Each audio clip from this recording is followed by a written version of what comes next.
Hello there, guys, and welcome back to my channel for yet another What We Really Learned from the Past Chelsea game. And in this case, that is Sheffield United 1, Chelsea 2. And there is a lot to discuss. Of course, Chelsea with the third Premier League win on the bounce. It's been a little while since we've had that, but that's bloody brilliant. We're only 1 point off top four, or 1 point of Liverpool at this stage. And to discuss all of that, I'm not by myself. I am joined by the man himself for a second time on this channel, which I greatly appreciate. Mr. Dan McCarthy, Mr. Macca Sport, bro, how you doing?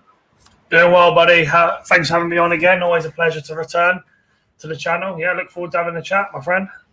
Brilliant. Of course, Dan just told me off air what crazy kind of morning he's had. So again, really appreciate him coming on. But yeah, there's a lot to discuss. Of course, if you're watching this right now, if you're new here, please be sure to subscribe. That'd be massively appreciated. Smash the like button. If you have any questions you really want me to ask Dan, or that you really want us to discuss, use the super chat function for that. And of course, if you haven't already, do follow Dan on Twitter at MaccaSport. The link is down in the description. But yeah, other than that, I guess let's just get straight into it. And obviously, what else is there to talk about other than the game itself? And I guess we should probably start at the beginning, because I won't lie, when I saw the lineup itself, I was a little bit confused.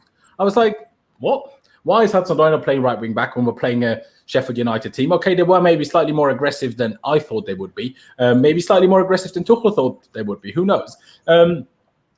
But, I was a little bit surprised, but I was surprised by Olivier Giroud starting. Let me get the lineup up on screen quickly. But then why don't you just tell me what you thought when you saw the lineup itself? Yeah, so when I saw the lineup, I wasn't overly surprised that there was rotation in there. Tuchel has talked very much about using his whole squad. He's talked about the talent within the squad. He's talked about, giving everybody a chance, right? That's a fresh slate for everybody. So, yeah, I wasn't surprised that there was rotation. There's still the concept of, keeping certain players happy within the squad, such as Giroud and people like that. So, yeah, no, I wasn't overly surprised, and I tweeted about it. I was busy coaching all day yesterday. Sundays are typically busy for me, but here we go. I'll get to that in a minute. But, yeah, so the lineup I wasn't overly devastated about. My only concern with the lineup was, but I understood why he played with Giroud. The only, and which transpired later, right, was his lack of movement up top. And, we had to play a certain way to get Giroud in the game, and we just didn't. So that was really my only concern. I thought everything else was pretty solid. It was good to see Chilwell back in there. Reece James obviously being a little bit more consistent there. So yeah, I wasn't too bothered about it. Yeah, I mean, I do agree. I did expect some rotation. I just maybe expected rotation in slightly different areas. As much as I was very happy for Mason Mount to start again, I thought that would probably be the role that would maybe be slightly rotated.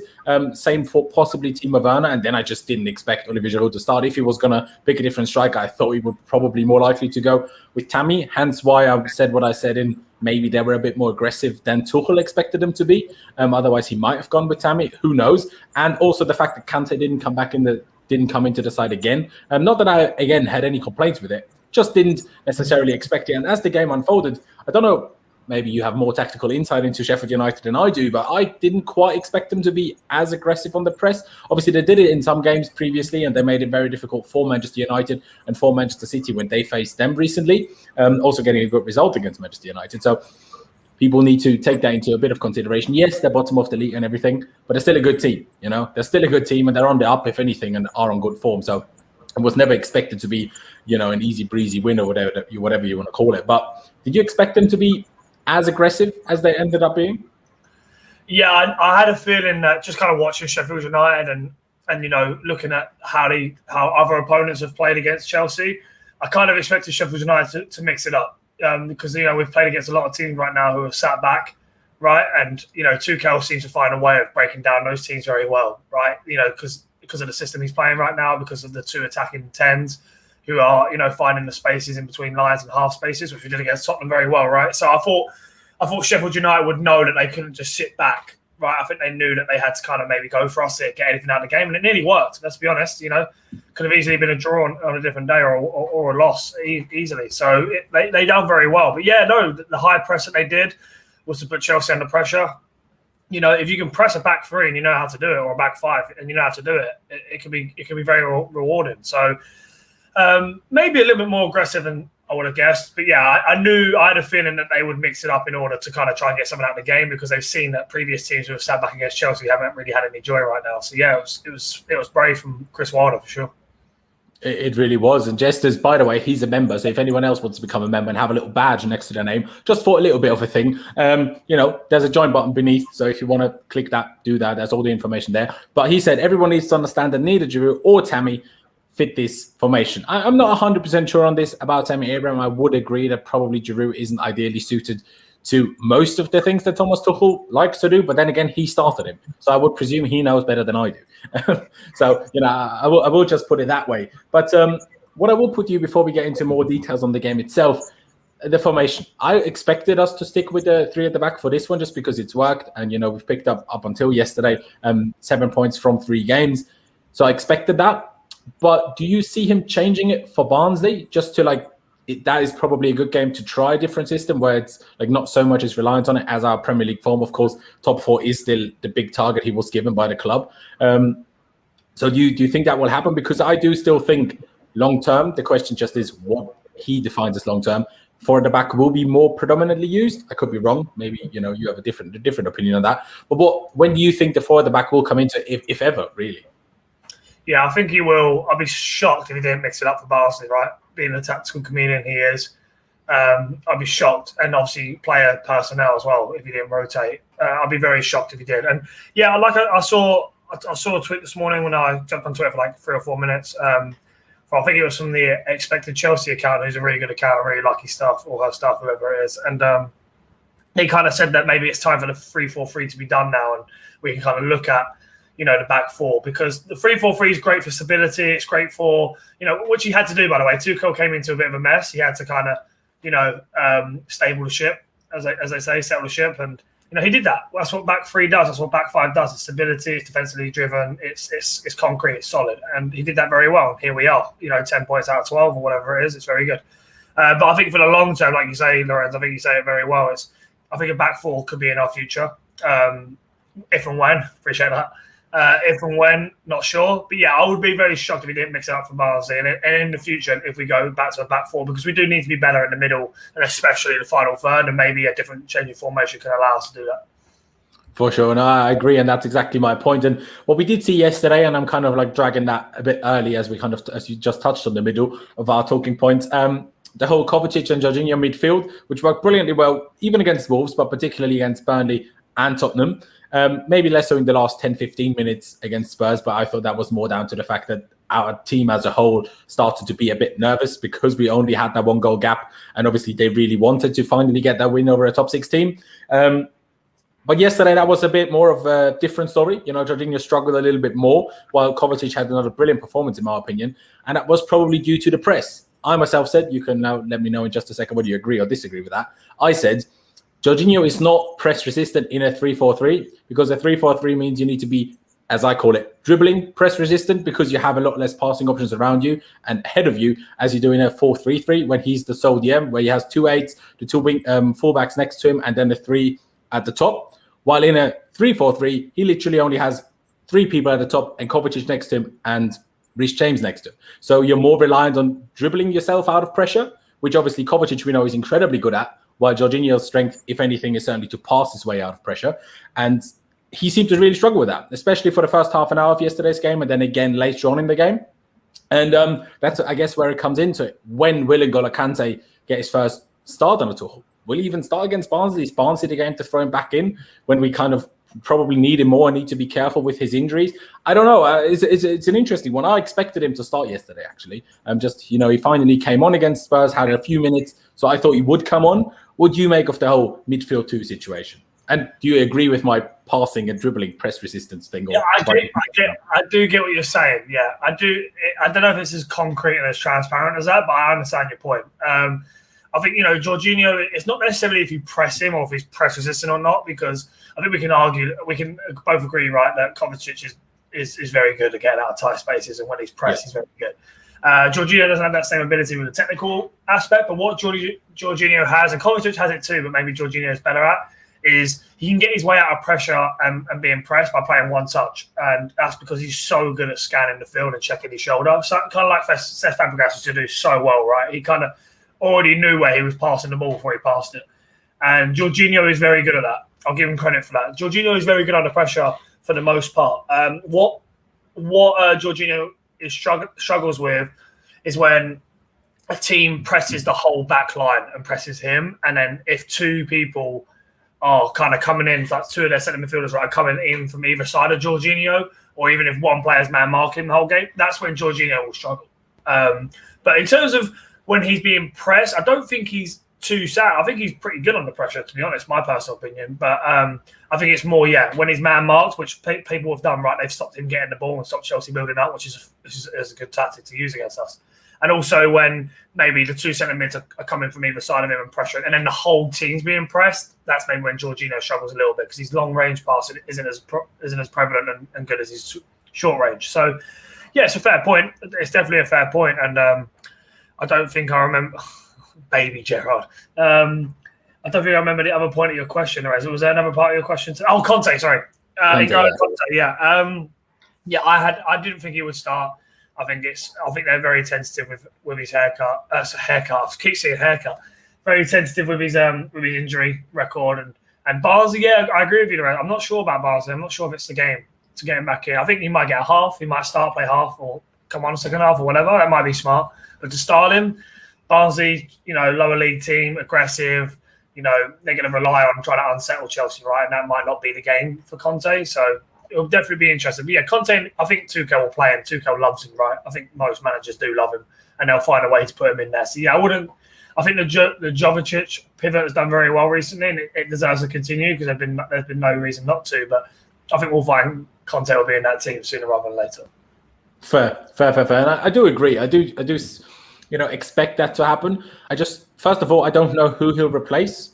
I think player style-wise, it would make more sense for him to replace Kovacic, just because my opinion is always if Kovacic and Kante play in the two, no one sits, and there's big gaps that are left between them two and the defense, and that is always where we struggle whenever Lampard used that. But then again, the way Kovacic has been performing the last 3 or 4 games, you kind of think, well, how can you leave him out? That's kind of where the issue arises, really. But the next question I want to get to is the whole Marcos Alonso against Ben Chilwell situation. I don't know I think I heard you say once that Alonso is maybe even a personal favourite of yours to some extent, so maybe you're slightly biased towards him. I'm not sure whether I'm mixed that up, but I thought I heard that on your podcast. By the way, Dan does a podcast with Simon Phillips, so definitely go check that out. It's very good. I like to listen to it whenever I can. Thank you. Well, it's good, like I said, especially the questions at the end. Always have a good time. But the whole Chilwell against Alonso situation, I was of the belief that against Burnley, against Wolves, I didn't think Chilwell was that bad. Did I say it was brilliant? No, but I didn't think he was that bad. Other than not taking the one big chance from the cutback from Havertz, which Alonso would have done. And that would have won us the game, so we would have had 2 points more. Other than that, I don't think Chilwell had a bad game. While I thought against Burnley, other than scoring, Alonso didn't have a particularly good game or didn't do anything better than Chilwell would have done. Against Spurs, though, Alonso was good. Didn't do nothing going forward, but defensively he actually did some good things. Ball interceptions, ball recoveries, won a few headers that were important. So fair play. And then again, yesterday, I thought Chile was quite good, although I was slightly surprised, not sure if you heard Tuchel's comments, but he said that Chile struggled a little bit defensively in that he kind of didn't put enough effort into certain challenges, like backed out of it a little bit earlier. He kind of hinted at that. But then obviously he was very much so involved in our goal, in the first goal with the build-up with Timo, Werner and Mount.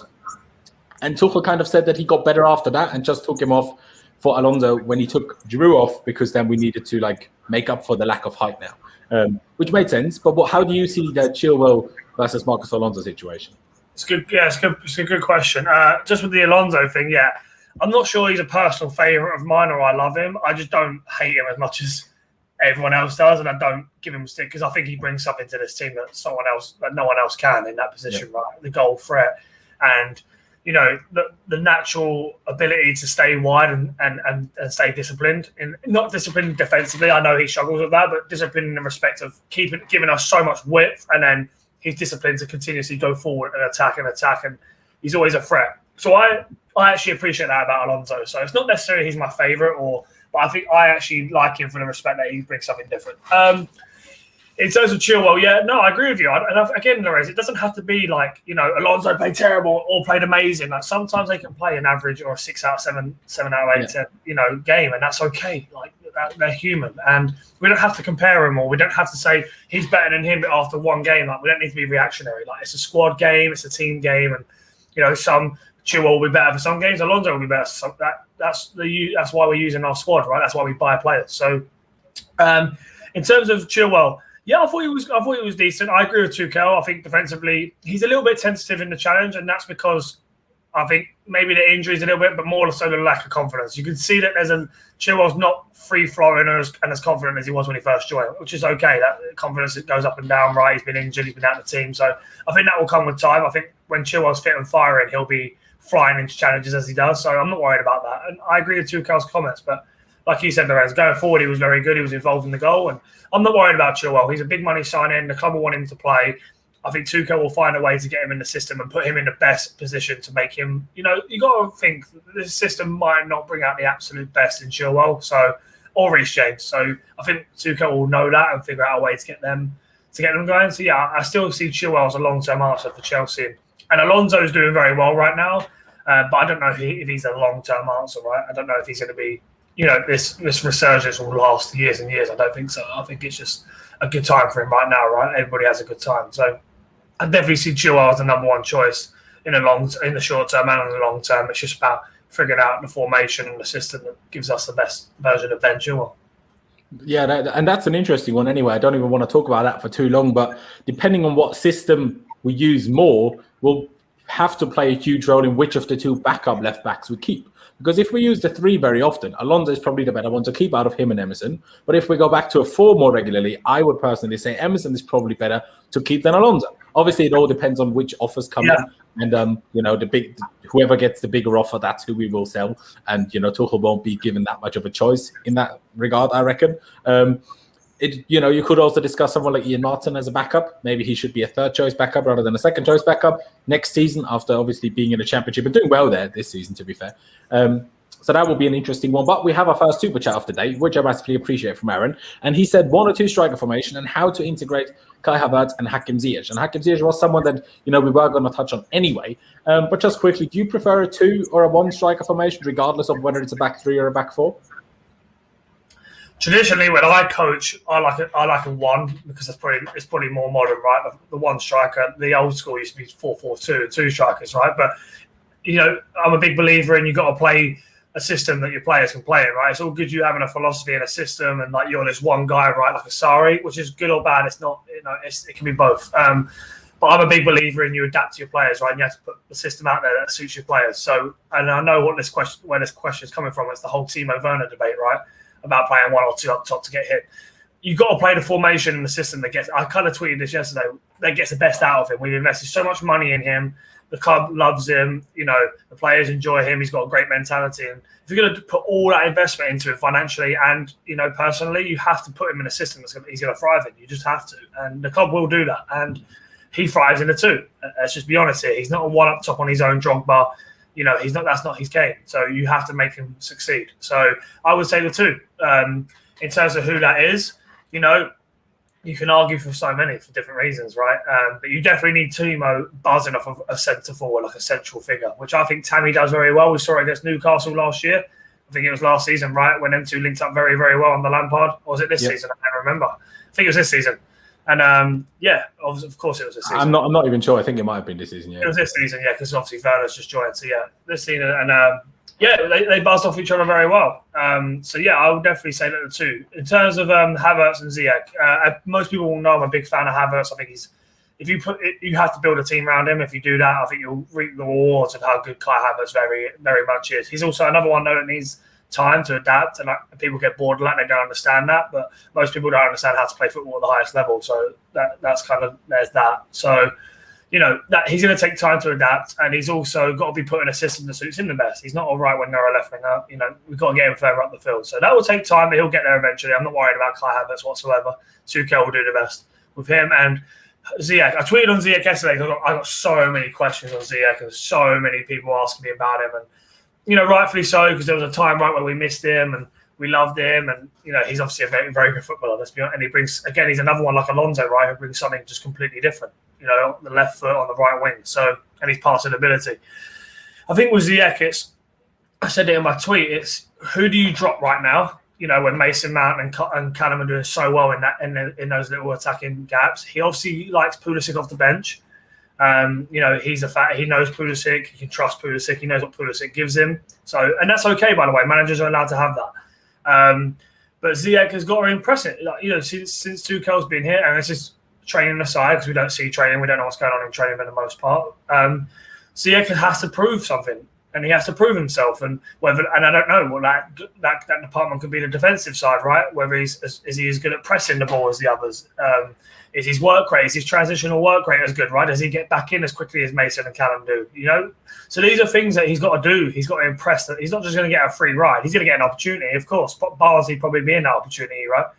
And he's a fantastic footballer. I don't worry about him, but I think you can't just put him in when other people are playing well. He's got to earn he's got, especially with the squad, right? He's got to earn his time, and he'll know that. And I agree with Jester here. The inside forward is definitely the best position for him. Absolutely, I agree.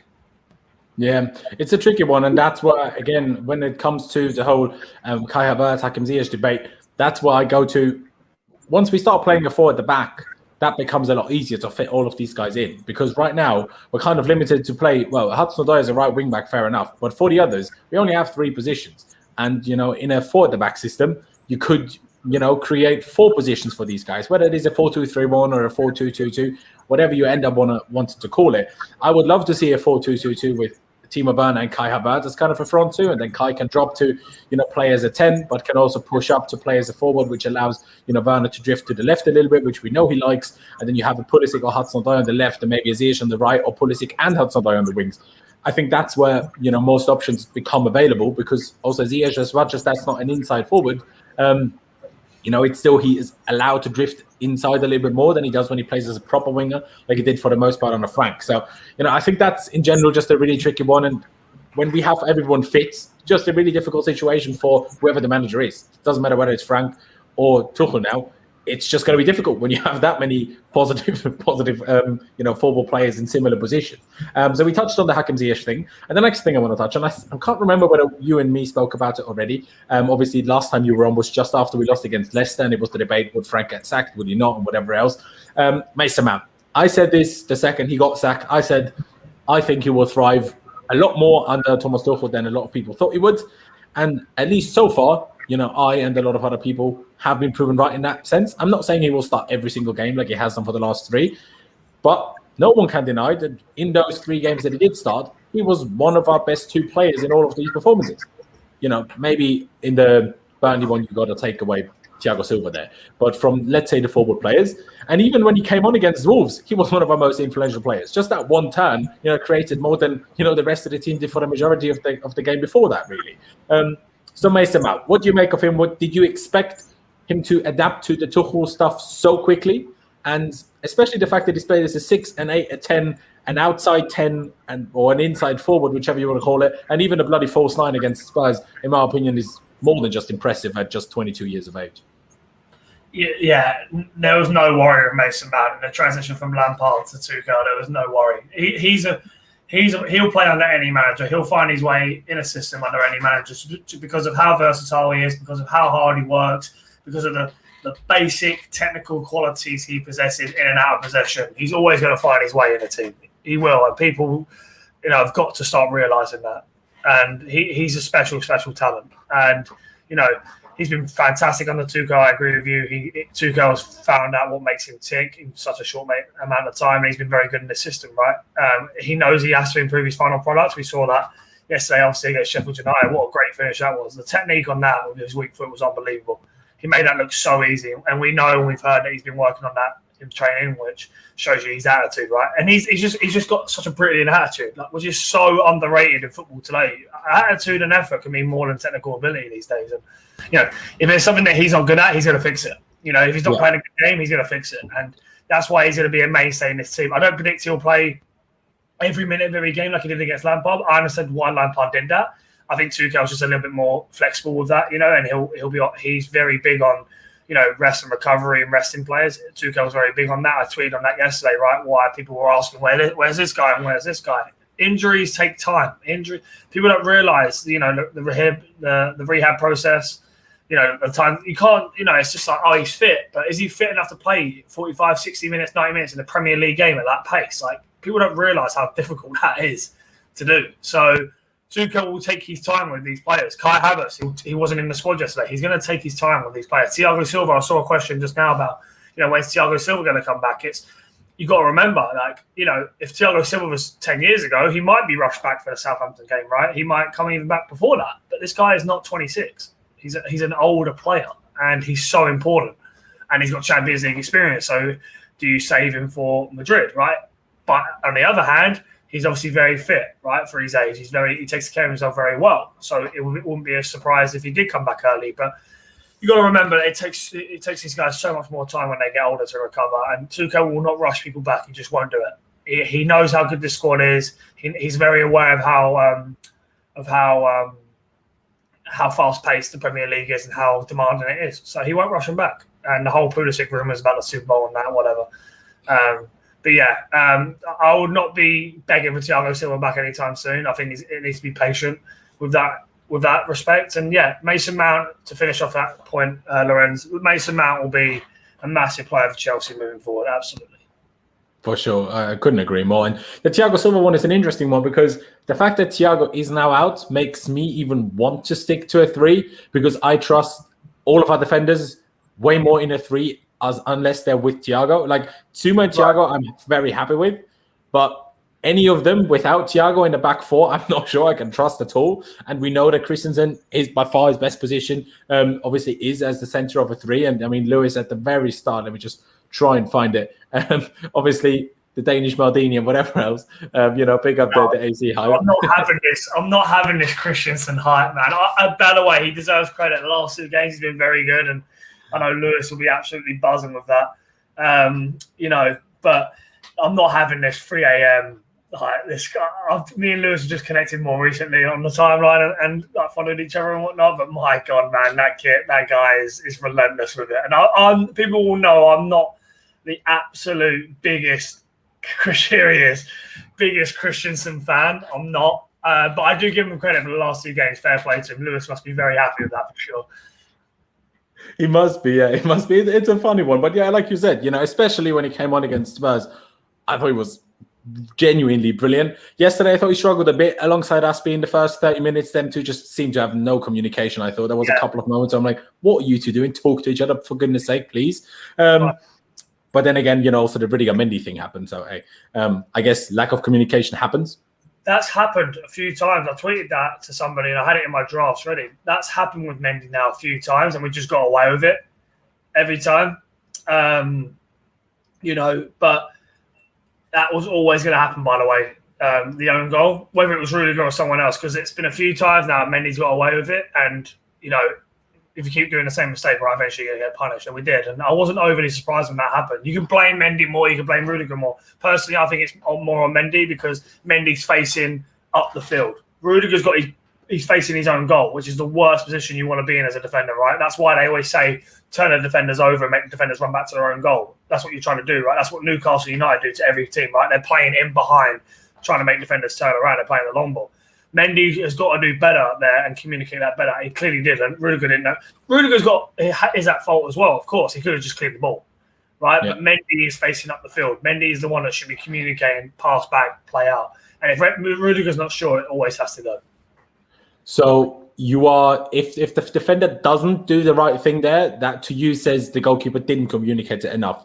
There isn't an option that the goalkeeper said it and Rudiger didn't do it. No, it's an option. For sure, it's definitely an option, Laurenz. It's absolutely an option. But if you're one of these people on Twitter, right, who's looking to blame someone, which I don't think you have to do, right? They both made a mistake. The mistake has happened. Like, it doesn't matter. 60-40 either way. It doesn't really matter. But if you're looking for someone to blame, for me, it has to be Mendy because he is facing up the field. Rudiger's he's facing his own goal, and this is not the first time this has happened, and it's not been Rudiger, has it? Every time we've seen other defenders this happen with Mendy. So who's the common denominator? It's Mendy, right? And Mendy's already said that he's improving his communication and stuff like that. So, I know people are going to say now, Rudiger should have just cleared it. Well, as I've said, he's facing his own goal. He's expecting. He's looking at. Everyone saw it, right? He's looking at Mendy for communication, for help. So yeah, at the end of the day, if Rudiger had seen that Mendy wasn't coming, then he should have just cleared it and got rid of it. But for me, Mendy should have communicated that better. Yeah, I mean, fair enough. There's a fair point. To be honest, I didn't personally quite pick up on that. That's happened a few times to Mendy. Now that you say, I'm like, it does kind of ring a bell. So we'll say fair enough. I will get to one guy, that we touch on. By the way, guys, Dan has to leave in about 10 minutes. So we'll get through a couple of more things quickly. If you have any questions that you want me to put to him, do use the super chat function. By the way, we have over 200 people watching. Be sure to subscribe. If you haven't already, check out Dan on Twitter and smash the bloody like button. Over 200 people, and we haven't even hit 50 likes. I want 100 likes right now. Go down below and smash that like button. But one man that after yesterday's performance, we definitely have to talk about is Timo Werner, who yesterday did probably about everything he could do other than score a goal, which is still his main job, but he assisted, Mason Mount extremely well. And he did well to win the penalty to, capitalize on a mistake from the, Sheffield United defender, which, by the way, a mistake caused by Mason Mount being as hardworking as he is, because, he closed him down extremely quickly at the byline, not giving anybody any space, even if it wasn't like a particularly dangerous situation. Mount closed him down, forced him to go back, and Werner picked up the ball and won the penalty. Still very baffled as to how the ref didn't give the penalty initially, but fair enough. Didn't really matter in the end. But what did you make of him? And what did you make of our forward situation full stop? Because like we touched on already, with him, we're kind of forced to either play a front two or play a 3-4-3, and he's kind of the left inside forward. Those are the two realistic options if you want to get the very best out of Timo Werner. Do you think that kind of hinders us? And what did you make of his performance overall yesterday? Timo Werner, right? Yeah. Yeah. No, Timo Werner was good. I mean, he seems to be gaining his confidence game after game, training after training. You can see the training videos, right? He's banging in goals and all the boys behind him and getting his confidence up, which is brilliant to see. And whether you like it or not, Timo Werner's going to play a lot, and he's going to be played through his bad times. He's a big money signing. The club wants him to play, so he's going to play. And people saying that he doesn't deserve to play, that's ridiculous. When Timo Werner's on full song, he's going to be our most dangerous player, or up there as our most dangerous players, right? And we've got to get him on full song and confident as quickly as possible. How do we do that? We have to play him. With the system, like you say, like, are we hindered by that? No. Like, you buy players, like you have your system. Tuchel has his system. He has many, actually, right? Which is actually a good thing. We're tactically flexible. But you buy players for systems, right? And you buy certain players and you have to fit them in a system. Otherwise, we see what happened under Lampard with Werner. We throw them in a position where they're not comfortable and they just don't do very well. So you should have signed that player, right? But we have signed that player. We're invested in that player, so we have to find a way to get him firing. That is football, right? You put players in systems that makes them work. So, I thought Timo was very good. He was busy. He was making runs in behind. His touch looked a little better. That's my biggest gripe with Timo Werner is his first touch. You can talk about movement and finishing all day long. If you haven't got a first good touch in football, you're struggling. So, that's my biggest gripe with him. But that looked a little bit better. And, the running behind for the first goal, the cutback was fantastic. That's Timo Werner at his best. Yeah. And then he wins the penalty. You can argue it was definitely a penalty. Yeah, did he overhit the passing? Would he have got on the other side of it? Probably not, but he won the penalty. And you can't argue. Yeah, otherwise, it would have been a red card, Right, exactly. And you can't argue that he's won 7 penalties, I think, this year. Like, that's incredible. And yes, he knows it. He's very aware. He said in his interview, I want to score goals. That's what I'm, But if I can contribute and my team's winning, fantastic. And the goals will come. And yes, guys, the goals will come. Timo Werner will start scoring again eventually. He just needs to play through it, gain his confidence game by game, which he's doing, contribute game by game, which he's doing. And we just got to be a little bit more patient, which patience is very hard in football. For sure. And, we did see that. He was obviously played through very early in the game by Kovacic, tried that chip over the keeper, didn't get enough power on it. Yes, he had Mount next to him that he could have probably squared it to, and that would have been a guaranteed goal, other than if he messes the squaring of the ball up like he did away at Newcastle earlier in the season. But it's also understandable that in this situation where he just needs that goal so badly that he wouldn't even consider laying it off. And to be honest, any real good striker, I expect to not lay it off there, quite frankly. It's understandable, but him on form, I guarantee he scores it. I guarantee he scores it and gets enough power on it to get it over the line. And the last thing, we do have a super chat donation, so I have to quickly mention that. Thank you, Deno, for the donation, saying thoughts on Havertz, thoughts on how Havertz would do in the Mount role currently in that hole. Well, I'm gonna just put my opinion out there. I think very, very well. Just he wouldn't have the work rate that Mount does, which is then where Tuchel has to weigh it up. What's more important to him? Because on the ball, in the final third, whether it's the movement, whether it's the decision making, maybe Havertz has a little bit over Mount, but definitely not in the work rate. Yeah, for me, I think Havertz, that'll be a frightening position for Havertz, right? Havertz picking up the ball in half spaces in between the lines and driving a goal is dangerous. It's very dangerous. And playing that final pass is what he does best. The touch he has, the finesse he has is fantastic. You know, and I think he'll be very good there. Like you said, Laurenz, a very good point. It's Tuchel having to weigh up what he prefers right now. I understand why he prefers Mason Mount because for obvious reasons, he's in form, he's scoring goals, he's contributing etc. With Mason Mount's work rate, the system works better and it's more solid because Mason Mount's transitional defense is better than the Kai. So if he's going to put Kai in, he has to figure out a way for Kai to contribute more defensively. But by the way, Kai Havertz's work rate is definitely underrated. The amount of distance he covers is underrated. Let's just be honest. I know his body language gives him different gives a different vibe, but he works hard. Not as hard as Mason, but he'll get there. He's still adapting again. But if not, he has to find a way for the other players to take the load, right, of Havertz. Like, you know, it's in every system, right? There's always a player who maybe doesn't, like Aguero at City, right? He works very hard. Does he work as hard as like a Bernardo Silva, a Gundogan, Kevin De Bruyne? No, he doesn't. So you have to find a way, you know, to get the system, working around that player. So yeah, Kai will be very, very good there. And Matthew Santos, I think he's asked a couple of questions. So I think I saw something on Tammy. He asked earlier about Tammy. Tammy, I think Tammy deserves a chance. I think he deserves to play. And he will play eventually, but I know he might be asking me about the whole thing I said on another stream where Tammy might not be long-term at Chelsea. I still stand by that because I think Chelsea are going to buy a massive striker, and then we've got Timo Werner. So, but no, Tammy deserves a chance. I like Tammy.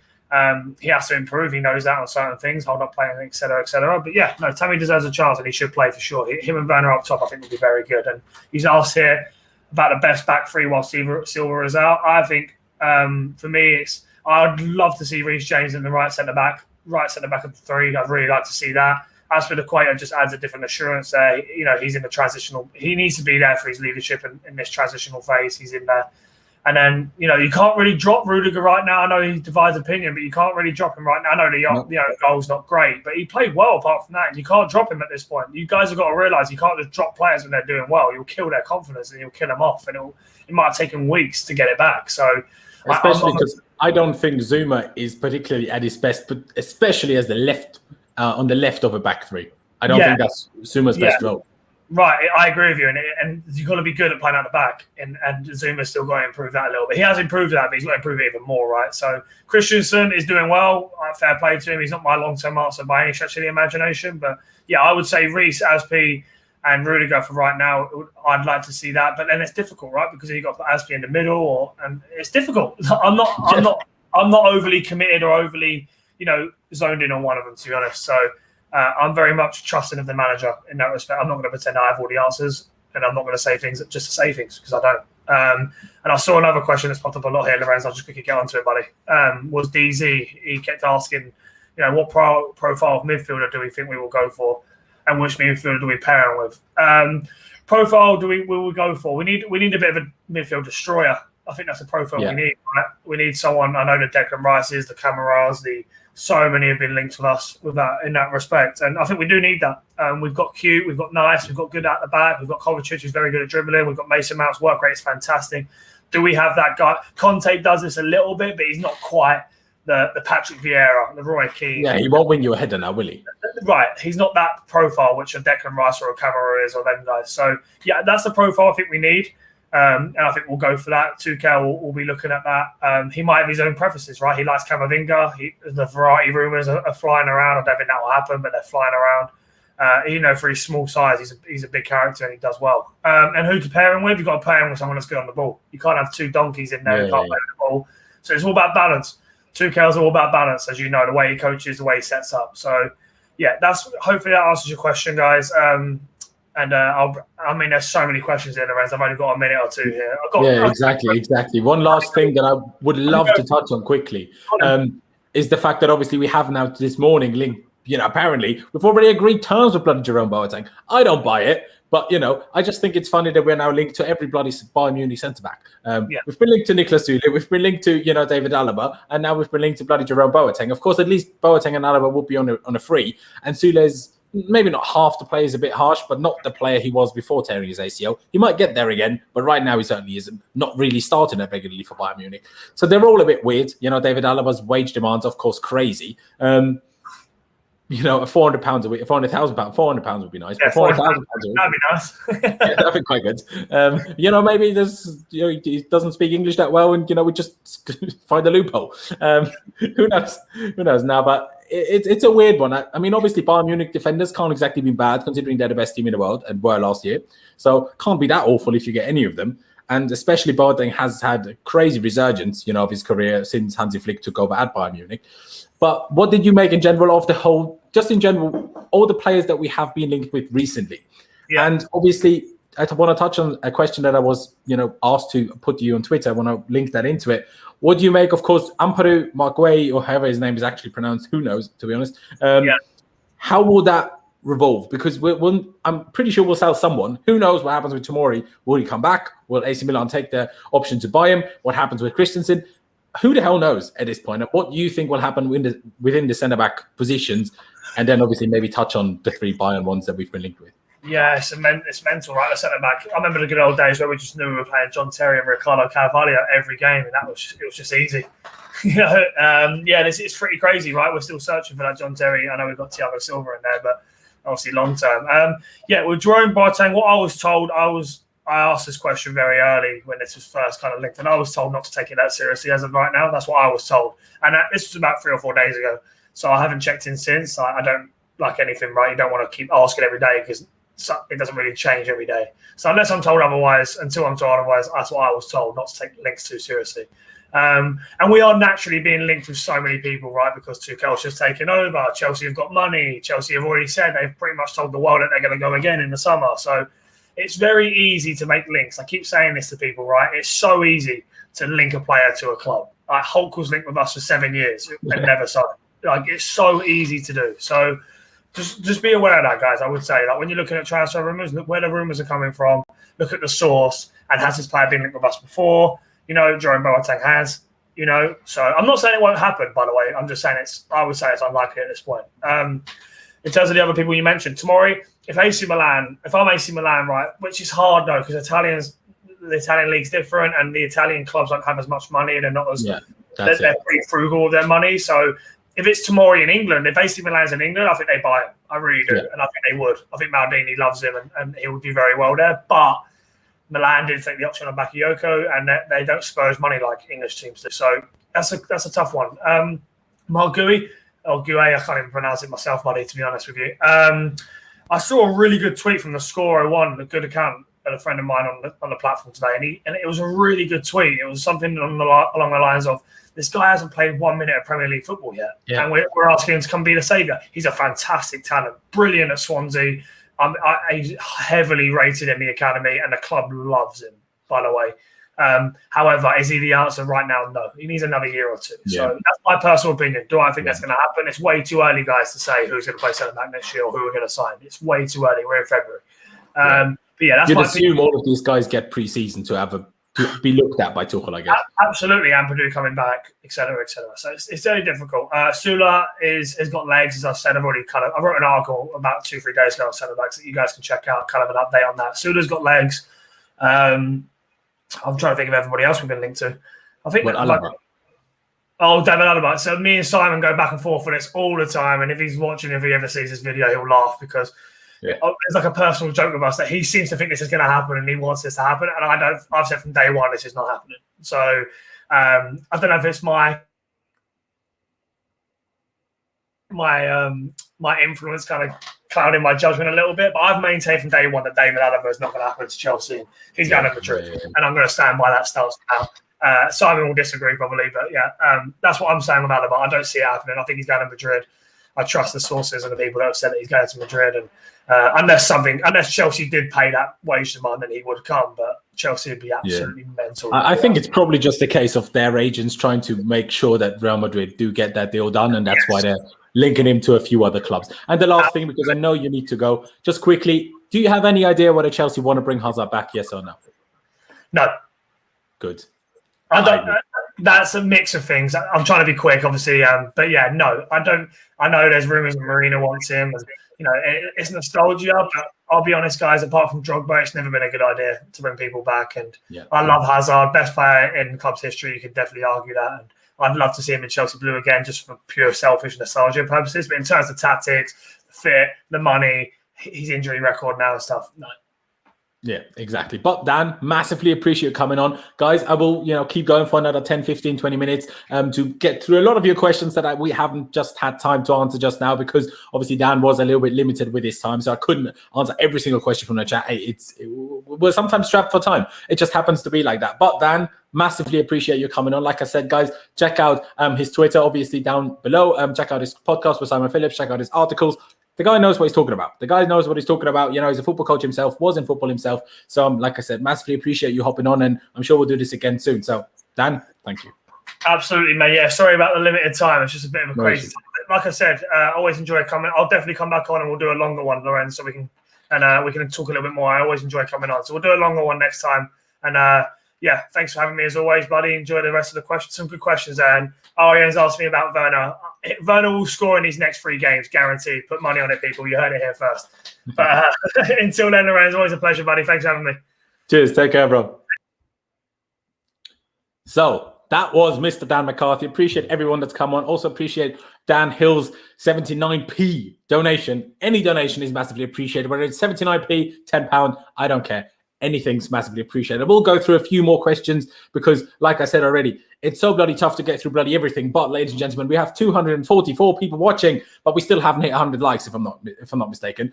So bloody smash the like button right now. Go down below and smash it. We're on 67 likes. Smash the like button. It doesn't cost you any money. It barely costs you any time, and it just cheers me up, makes me even happier, and helps me push these videos out to more people. And of course, if you're new here right now, if you're watching this right now, please be sure to subscribe. I want to hit 10,000 subscribers as soon as bloody possible. So if you're new here and you haven't subscribed already, please do so. And if you don't have a Google account, that's no excuse. Make a bloody Google account. A couple of other things. Let me just find a few more questions, interesting questions. Like Melinda said, do smash the like button. Of course, Ian did ask a question to Dan, who's not here anymore. But, I'll try to ask it for him, saying, oh, you already touched on that. His confidence. All right. Yeah, we'll score in the next 3 games. Hopefully in the next game. That'd be good. But at the end of the day, that'd be good. Yusuf asking, what are your thoughts on Liverpool against Manchester City? Well, that was good fun, wasn't it? I mean, Mo Salah, diving like a swan. I'm not sure whether that's actually a saying in English. It is in German. So that's why I tweeted a swan emoji. I mean, that's bloody hilarious, quite frankly. That is bloody hilarious. I don't know whether you're talking about Golovin, who we were linked to last year, but that ain't happening. Are we going to win the Champions League? I mean, sure. Why not? I mean, I'm not even sure whether we'll go past Atletico. But if we do, anything's possible because there's very, very few teams that, are better than Atletico Madrid right now. It's as simple as that. Brian, putting on the usual pessimism as he does in my chat, but I appreciate you anyway. You're always here. So I love that from you. Saying that win against Sheffield United, nothing to brag about. You're not wrong with that. But also other teams that we are fighting against literally right now. Manchester United dropped points against them. Manchester City only just about beat them. Right? So think about it. It's not always that easy. Bro, behind you, there's someone drinking Red Bull. What's that? Well, that's my girlfriend. And apparently she put that there, which is outrageous because we don't accept Red Bull in this household. Because screw Red Bull in any sort of sport, in football, in F1 and everyone. And see, there she goes, thinking she's funny with herself, isn't she? Realism, my friend. No, it's not realism. Realistic is to actually judge Sheffield United properly and know that they're a good team. Just because they're bottom of the league doesn't mean they're a bad team. And that's the beauty of the Premier League. Just because someone's bottom doesn't mean they're easy to beat. Otherwise, we might as well watch the Bundesliga because, the bottom team definitely won't beat Bayern Munich or whatever else. Edwin saying, Laurenz, Rudiger needs to go, man. He's finished. I'm not sure whether you're judging that on a goal yesterday. Obviously, Dan gave his opinion saying he puts more of that blame on Mendy because there's been a few occasions this season when there's been a lack of communication between the centre-back and Mendy, and it almost led to an own goal. He could make that case. I didn't quite pay enough attention to that to see, but hey, Dan knows what he's talking about, so that's a fair point. Do I think Rudiger did badly there? Yes, I do. But I also think other than that, he had a very, very good game, in particular after making a mistake. So that is always fair. Laurenz, let's be honest here, 4 games, 5 goals. Yeah, it's also 4 games, 10 points. So, relax, bro. I thought you support Austrian teams because Red Bull Salzburg. I support Austrian teams. No, I don't support any Austrian teams, quite frankly, other than my local club. People don't want to hear that. I have a second team. I'm sorry. You know, I do like live football, so I go to my local team, and I have done for 10 years. You know, the Austrian football, it's like £100 for a season ticket, like, you know. And we hate anything to do with Red Bull. We hate anything to do with Salzburg, even the club that Red Bull bought. So no, absolutely not. And do I like the other teams? Not really. There's a few ones where I'm like, yeah, I hope you do well in Europe at least, but you know. And Ian, I do appreciate it, but please don't spam in the chat. Otherwise I might have to mute you. Do you think Werner will show his confidence up and score in the next match? It depends on what his next match is. Will he play against Barnsley? I hope not. I think he needs a rest. Against Newcastle, I could see it. Why hasn't Ziyech been starting? That's a difficult question, ladies and gentlemen. It is a difficult question to answer, to be honest. I think it's just form and training. Because Mason Mount has played so well, why would you play Ziyech instead of him, quite frankly? I mean, just compare Mason Mount's Ziyech's performance against Wolves to the 3 games since then by Mason Mount. I know why I'm picking it if it's out of those two. So that's Ziyech's problem, but he will get game time. And, you know, of course, we had it recently, the fact that, you know, obviously Tuchel said he has been overworked for 5 weeks and has the tendency to get injured. Maybe this had also a little bit to do with the fact that he hasn't really played much since then. Who knows? Who knows? I don't know for sure. I absolutely don't know for sure. But, ladies and gentlemen, we still haven't hit 100 likes. Come on. We still have 220 people watching. Smash the bloody like button. Smash it. Come on. We're only like 11 away. So go down below, smash the like button, and help me get everything. 100 likes, and actually even 150. Mount or Foden? Oh, no, you're just putting me on the spot here, which I don't like. Do you know what I mean? Realistically, Foden, my heart says Mount. Hey, all right? I'm going to be as honest as that. Stop spamming. Yeah, exactly. What Melinda said. Stop spamming. Lawrence, did you try Momos? I haven't had the chance, bro. I haven't had the chance. I will, though. I promise. I will. Yeah, Man City and Arsenal were 2 situations where Mendy's lack of communication nearly cost us. Can't really remember the specific situations, but fair dues. Hey, if you say so and Dan said so, I'm probably wrong. Yeah, no chance. Don't know what did you say? Do you think you will finish out of United this season? It's an interesting question, especially coming from a Manchester United fan. I think everything's possible. At this point, I think Manchester City will run away with the league and win pretty much every game going forward. But I think behind it, everything's possible. I think Chelsea could finish anywhere between 2nd and 6th, quite frankly. I'm pretty confident at this point that we're going to finish within the top 4, but it could be 2nd, 3rd, or 4th. And I've said this multiple times. I don't really care whether you come 2nd, 3rd, or 4th. What matters is kind of the gap to the first.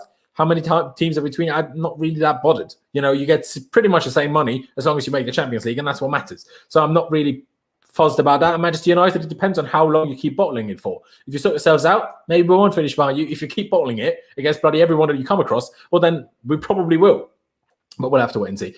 Why wouldn't you bring back Hazard? Because, and I'll tell you right now, obviously there is a few stipulations under which I would bring him back. 1, he has wages of no more than £100,000 a week, and that's a maximum. 2, he doesn't cost us a lot of money to bring him back from Real Madrid. And 3, he accepts that he doesn't start every game because he's too injured. Look at the guy. He looks like Wayne Rooney when he was 29. He's fat for a footballer. And we're not even, this isn't after preseason right now. I know he's injured all the time, so maybe he struggles with fitness, but hey, you can't do that all the time. You can't do that all the time. I was not wearing an Arsenal top in any video ever. So I don't know what you're talking about, but I've never worn an Arsenal shirt in my life, and I never will. But Carmen, I appreciate your thoughts. And by the way, 100 likes, you'd love to see it. Big up yourself, Yusuf. Big up yourself. But ladies and gentlemen, if you want to make sure, because there's a lot of people in the chat, I can't see every single question.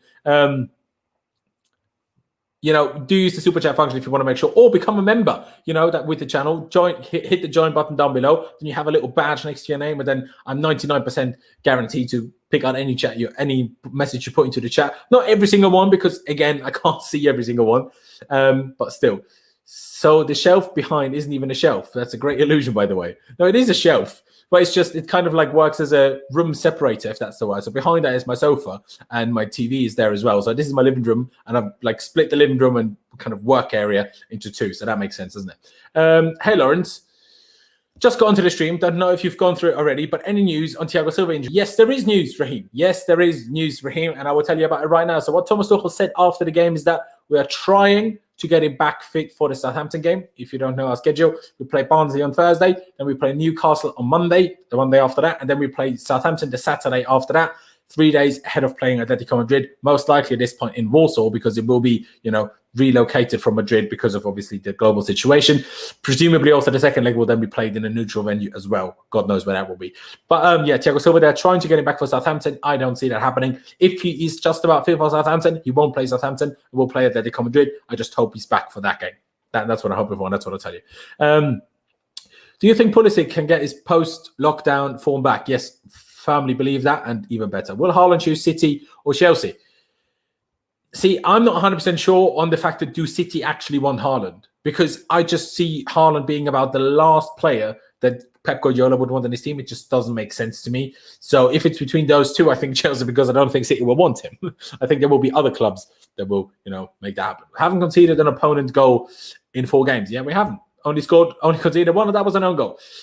Chelsea played weak teams, calm down. All right, fair enough. But I mean, Manchester United played weak teams and bottled it. So, Mate, do you think Werner will be great?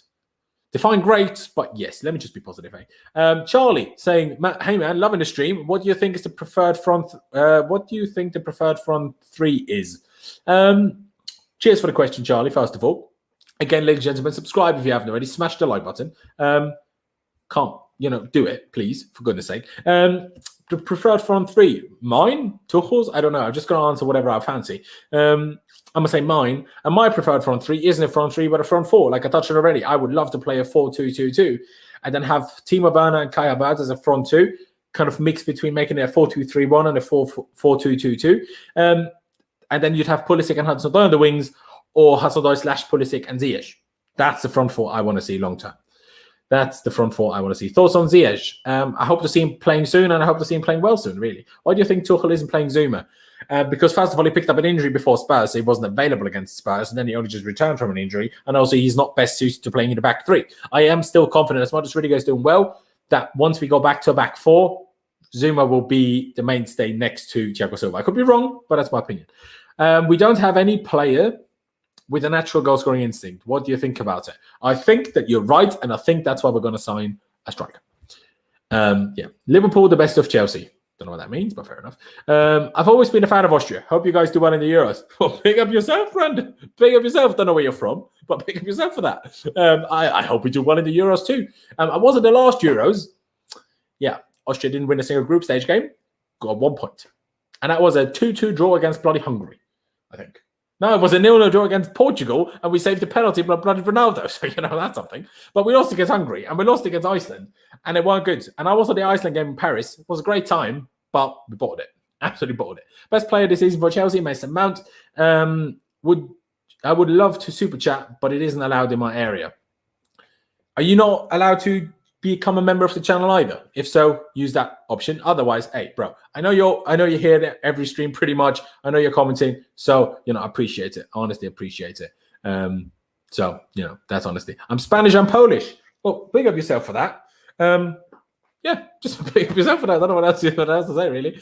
I just played Austrian FIFA World Cup last 16 and beat them 2-1. What are you saying? That's outrageous from yourself. Should have let us win, obviously. Come on. What are you doing? Why do you think Chelsea will finish this season?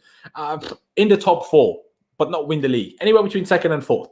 I don't know where. And I said it just a minute ago, I don't care where. I don't care whether you come 2nd, 3rd, or 4th. That doesn't matter to me. Would you love to join Dammy stream? I'm busy, but in general, yes, of course. Laurenz, I will do super chats when I start earning. Big up yourself, you say. Big up yourself. Do you think you guys can win against Atletico in the Champions League now that you have Tuchel? I think we can. Do I think we will? It's a really tricky one. How on earth am I meant to judge that? Tell me, please. How on earth am I meant to know for sure whether we will? I think we can. I think the fact that we aren't playing in their stadium should be a bit of an advantage to us. But I guess we'll have to wait and see. Obviously, if the second leg is at the neutral venue as well, that advantage, goes out the window. And Bruno Fernandes saying, I'm new, by the way. Big up yourself. I hope you subscribed. Love that from you. And like I said, everybody else also subscribe because we love that. And we want to hit 10,000 subscribers as soon as bloody possible. And the fact that even though down left, we still have 250 people watching continuously. Love that from you. Will you do a video with Nini? I will eventually. I promise, bro. It's just difficult to get things sorted with the man, I'm telling you. Lawrence, quick question. Which country do you think is better football-wise, Algeria or Morocco? Well, Algeria, recently. Long history-wise, I don't know, but recently I'd probably say Algeria. You can't super chat. Hello. Well, hello, Graham. Big up yourself. Ronald Foden is top class. He dominates games and he has it all. His left foot is a magic wand. Mount is not even close to being on that level. I think that's a bit close because Phil Foden has certainly had off games in his best position, which Mason Mount rarely does. So don't talk too fast, bro. Can you? I'm sorry, but there's so many questions. I have to get through everything. Where do you come from? I'm from Austria, bro. I am from Austria, Marion. Or Marlon, my bad. Marlon. Hi, mate. Love your channel from Bombay. Bombay, big up yourself, bro. Big up yourself. And appreciate the support. Appreciate the support. And what Melinda said, yo, people, make sure you are subscribed. Exactly. If you're watching this right now and you have a Google account, why on earth wouldn't you subscribe? I do these most days. Won't be doing a stream probably tomorrow, but I will do after that. Bro, Yusuf, I just told you I'm busy, all right? Relax. Phil Foden is world-class, without a doubt. But ladies and gentlemen, if you're watching this right now, just, smash the like button and subscribe. Give this man a like. I agree. Laurenz, are you saying Mount is on Foden's level? No. I'm just saying that it's not, it's like as a footballer's level, no. But I do think that it plays a difference. The fact that as much as, Guardiola played the long game with him and a lot of people questioned why he didn't play sooner, just that reason that he doesn't have the regular game time experience, that's why it's closer than it would be just a footballing ability. But there's no question about it that Foden is arguably the best the best player England have, and well, talent-wise, especially youngster-wise, certainly ahead of Jadon Sancho Marvin. And big up yourself, Cedric. We have a new member. Love that from you. Anyone who wants to become a new member as well, click the join button underneath. Support the channel. Support me. Why not? And I love that from you. Absolutely love that from you. Jake said, can you shout out my cousin? It's her birthday and she loves Chelsea. Love from Australia. Lana Rose. I mean, sounds like you're just mixing certain people together. But hey, if your cousin's name is Lana Rose, shout out Lana Rose. Happy birthday. What did you say, Marlon? I didn't see. Which was the first match you went to? The first ever in-person match was my local team. At the time called FC Tirol. FC Tirol Milch Tirol, actually. FC Tirol Milch, whatever it was called. FC Tirol anyway. That was the last day before we went bankrupt. So we won the Austrian League title for a 10th time that day. That was May 2002. Yeah. Won the league against Bregenz, a small club in Austria. And also went bankrupt on the very same day and were demoted into the 4th division. So that wasn't fun. But I didn't realize that at the time because I was 6 years old. So I just know we won the league and I stormed on the pitch and had a great time. By the way, our manager at the time was Jogi Löw, the current Germany manager. So, big up ourselves. We're a big club. What have we seen? Welcome, Cedric. Exactly. Who is 3 players you want to sign in the summer? Charlie. Big up yourself, by the way. 3 players I want to sign in the summer. Erling Haaland. I'm just going to go big, right? Erling Haaland, Sergio Ramos, and I still don't know for a DM. I want a DM, but I don't know which one. I don't know. Cedric, top stream. In case I missed it, what would you say is Chelsea's biggest worry looking at the Atleti game now? Clinicalness. A lack of clinicalness. That's our biggest issue. Because it will be difficult to create against Atletico Madrid. I think we're going to be defensively solid enough to keep them out for the most part. Maybe not 100%. Depends on form on the day. Depends on if Thiago Silva's back fit. And depends on how well Suarez and João Felix and Demlot will play. But I think the biggest issue will be that once we create chances, which I'm sure we will create a couple, that we take them. I think that will be the biggest thing. And yes, like Melly said, big up Cedric. Greenwood is clear of who? You went bankrupt. Yeah, we do. Because our owners are mugs and they used money that we only would have had we qualified for the Champions League. But we didn't qualify for the Champions League because in the 91st minute, rather than scoring and putting us through, we hit the bar, meaning we had 7 million euros, or was it euros then? Just about euros. Too little, and we had to file bankruptcy. Yeah, it was difficult. You were the one. I don't know, OMG, who that is, who you're talking about, but fair. Obviously, behind. See, yeah, that's my girlfriend. Big up herself, by the way, being a member. Told her it's a bit weird, but Greenwood is clear of Mount. All right, tell yourself that, bro. Tell yourself that. Mount or Saka? I personally think Mount is clear. Oh, Mount is so far clear. Saka ain't even seen Mason Mount yet. That's how bloody clear it is. It's crazy. You went bankrupt. Yeah, we already mentioned that. Do you play FIFA? I do, but not very often these days, to be honest. Don't really enjoy the game. And I haven't done last year either. Tirol has been good ones. Yeah, we bloody were. Good long time ago, but, we try. Sim. What Sim said. I saw Sim earlier in the chat. Don't see him now. Sorry, guys. Do you think a home record of 86 will ever be broken? By a Premier League team? Absolutely not. Absolutely don't think so, actually. Absolutely don't think so. Saka also plays a different position to Mount, well, obviously. But Brian, watch football, mate. What's Brian said again? Has he been pessimistic again? Greenwood has more talent than Mason Mount. Mount is not a high-quality player. He's not got skills, but his biggest attribute is not his skills. It's his work rate.